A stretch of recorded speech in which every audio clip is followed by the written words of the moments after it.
পৌঁছেই পরের দিন সকালে আমরা গেছিলাম সমুদ্র দর্শন করতে। সমুদ্রের বিশাল ঢেউ, জাস্ট অ্যামেজিং। মানে এত সুন্দর ওয়েদার আমরা আগস্টে পেয়েছিলাম, জাস্ট বলার নেই, জাস্ট দারুণ। হাই গাইজ, এই যে আমরা চলে এসেছি পুরীতে সমুদ্রের ধারে। Let's see the view. This is very amazing and beautiful view. Let's go to the sea. And কি সুন্দর, জাস্ট বলার ভাষা নেই।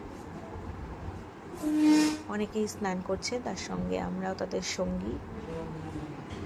আর তারপর শুরু হলো সমুদ্র স্নানের কিছু ছবি তোলা। এটা আমার ভাই তুলে দিয়েছে, থ্যাঙ্কস মাই ব্রাদার। জাস্ট এই আমাদের চারজনের একটি ছবি, যেটি ক্যামেরাম্যান কাকু তুলে দিয়েছেন। এটাও ক্যামেরাম্যান কাকু, আমার মা, আমার পিসি। ওই পিছনে দেখা যাচ্ছে আমার ভাইকে, তারা স্নানে মত্ত, আর আমি তাদের হাফ ক্যামেরাম্যান। জাস্ট সমুদ্রটা দেখতে হবে, এত সুন্দর সমুদ্র বলা